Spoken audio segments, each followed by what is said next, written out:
All right, hello again. Today we're going to do a little bit of an addendum, add on to what we were talking about before. I'm trying to explain this in as many ways as possible, but it might be getting lost in what I'm trying to say. So when I give so many examples, because you have to be so redundant, and I think it kind of gets people a little bit glassy-eyed. What we're going to do today is give you something physically to visualize when we're talking about some of these things.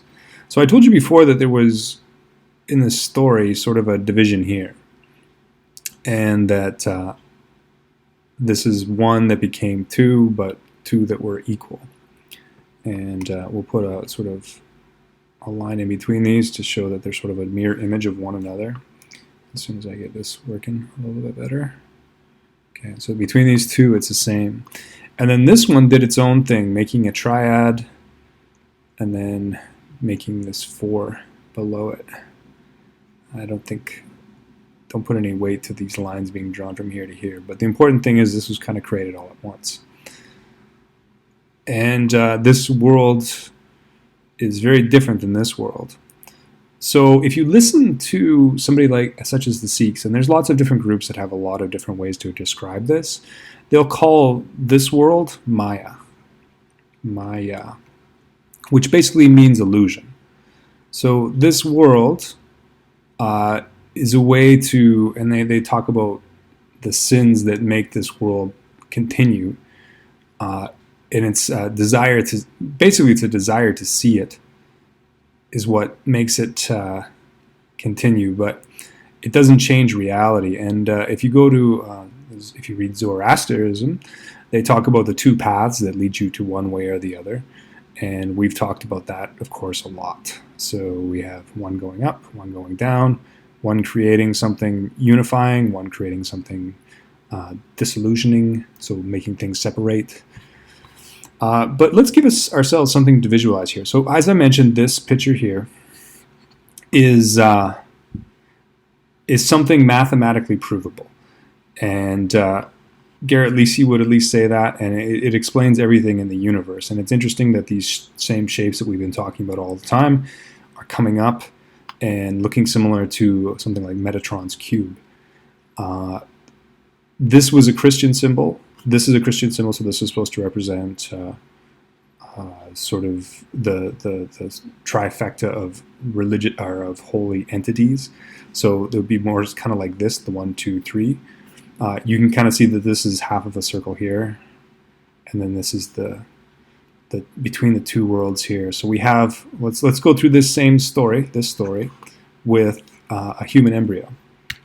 1 becomes 2, 2 being the 2 separate. So if this is one of the, okay, if we're going to talk about it like this, this isn't the first step. This is the next step. So the first one is up and down. So this is the first step. And then the one that separates these two like this is the second step, actually. And that will relate back to this eventually. Try not to get too confused at this point, but we'll just leave it there because I feel it's important to make that separation. So this is going to be between two opposites. This is the second one. This is the first one. So this is going to be what represents the lower level. This is going to be what represents the higher level. In Christianity, they show this a lot. So the Mandalora was usually, which would be this part, was usually showed by the Virgin Mary, but sometimes Jesus as well. And if you guys want to see more of these, there's lots out there. This is kind of my favorite one of the images that I've seen, so I used it. But I'll give you a reference in the description. But this one is the one that Jesus sits on, usually when they're showing a representation of him. So the 2 being below. And that's why it's important for me to tell a creation story with these circles and triangles and squares, because this is something that is not easily understood without something abstract like a circle or a square. 2 becomes 4, 4 becomes 8, here becomes the 8, and then eventually it becomes something called a morula, and once it gets bigger and bigger, it starts creating a cavernous area inside of it. So there becomes this world within this world. And this is Maya. This is this world created around ourselves. Another way to represent this, this is with chemistry. So with chemistry, we have something called electron shells. The valence electron, so the one on the outside. So let's give a really simple hydrogen atom here. So we have one proton, and then we have one electron that's sort of, usually they do it kind of represented as like an orbit, like a planet, but that's not absolutely accurate. The first shell has a shape sort of like this. And you can see one over here, one over here, so we're going to have that too. And then as it becomes bigger and bigger and they keep adding more and more protons, there'll be also neutrons added in here. But you'll keep adding and adding, and then you'll eventually get what looks like 4 different sections, and then eventually 8, and then you see this same as the morula, creation, and then the world inside of it. And this is getting back to that monomyth, these repetition of images and repetition of reality shown on many different levels. So we're going to start with just the separation of 1 to 2, and then it becomes what sort of the mystic world, or there's a lot of different groups that use these, but there's something called the seed of life, then the flower of life, then the fruit of life. And then we have the tree of life, and we have a couple of different ways to represent it. But what's going to help us if we're going to keep these circles is sort of this idea, because this one kind of shows it. There's these 2 separations, and some part is in the heaven, some part is in hell, as they say. We see this process. If we look here, 1's in the center. The 1 never moves because the 1 is truth, never moves, never changes, but the rest add around it. So it becomes the seed of life, then it becomes the flower of life, and then eventually the fruit of life. If we went one more circle, it takes a long time for me to do this, so I didn't want to do one more, but you get the idea. It fits in these sort of, and that gives you an idea of how this works as well, because this is kind of put on top of the fruit of life, this Metatron's cube. So keep in mind the circle elements are the feminine, the line elements are the masculine, and once you think of the world in this way, you'll start making a little more sense of some of these symbols. So females usually like this. So this is a masculine portion, but there's a feminine aspect. The males usually circular and up like this, which is masculine and pointing into the world itself. And then there's other ones that we'll eventually get to. So Hermes is sort of like this. You'll see a lot of Christian iconography to show the Christ overcoming the world, and they'll put it like this. So they'll just invert the female, and then they'll put it like that, where the cross is on top of the earth. But this is kind of the same idea we're talking about here. And then, like I mentioned, the triqueta here. There's the 2 sides that go like this. So we have the 4 cardinal directions here. If we take our triangles, like that, and then we have 2 that go this way as well. But those are our 4 elements, usually represent, and sometimes they have the gods that represent each of these as well. So the god representing unification, and that representing dissolution. And a lot of these pictures have fire in the center of this, and usually fire represents, not always, but sometimes it represents divinity. I think that's the one that's, oh, here we go, by the way. So we have one here of the sort of, in this alchemy picture, we have this sort of top on here. This circle on the top of his head is what I believe is supposed to be, and this is something also talked about in a really Dan Brown series.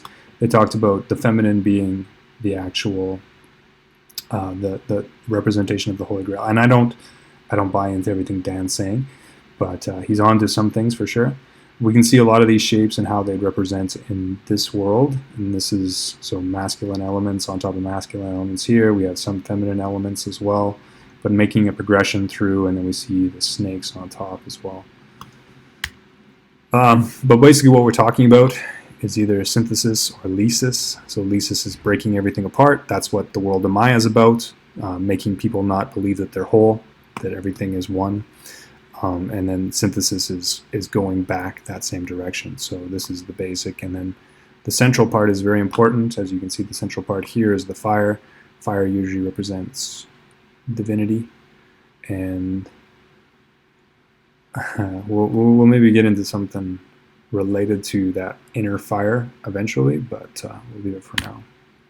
You can see some of the shapes that are generally in this. We've talked about some of these. Everything can be represented, whether you're taking the female or the masculine. We can see usually representing feminine, or sometimes even sort of devil worship. But you can see this element, which is pointing up here, is pointing down in here. And we'll get into that as well. There's not an equal amount here, right? So this is something that represents one aspect being missing from this design. An interesting thing is Isaac Newton here. Newton was big into this sort of mystic world, and he followed a lot of alchemists and read a lot about alchemy and such.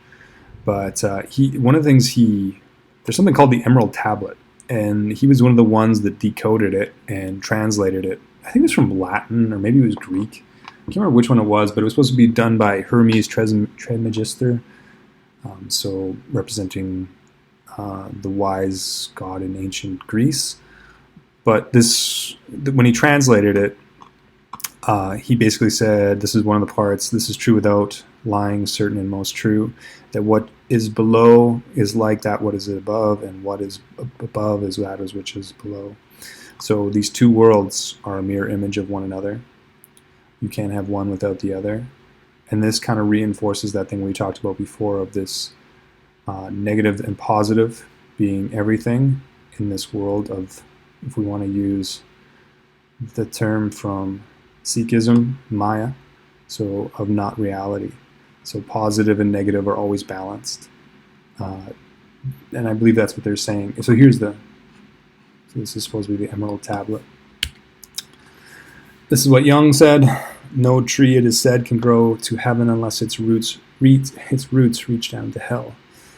And this is an interesting image, and I'm not sure who did it, but somebody with quite a bit of understanding, I would assume, because we have the snake wrapped around the tree, which is usually what's represented in mythology. And then we have one element missing here, right here. So we talked about one element being missing on one side. The one on the top has this element, so you can basically see the feminine here, and the circle inside. And we're going to talk about that eventually. But this is what's missing from this side, and it's what gives it direction, is this. But we'll chat about that eventually. But I want us to see some of these consistencies. So in this consistency, these circles, they create these shapes. You can see the overall shape here. And probably with this one, it's a little more clear for this. We have these opposing opposites all around. And then we have the snakes that are always involved here. And as we said before, snakes represent death, the belief in death, the belief in life being able to be extinguished. But we'll talk about that a little bit more. I want to do one more talk about the snake, and I want to do a couple more talks about what we were chatting about before. Let's go back to this, about this one, and then maybe one more. I think there's only 3 more videos of this whole series where I really get everything out. Maybe I'll redo all of this to make it a little more accessible and make it a little clearer. I'm kind of organizing through my own thoughts while I'm making these. I thank you for coming along on this journey, and hopefully this is starting to make a little more sense. But anyway, have a good day. We'll talk to you soon, and bye-bye.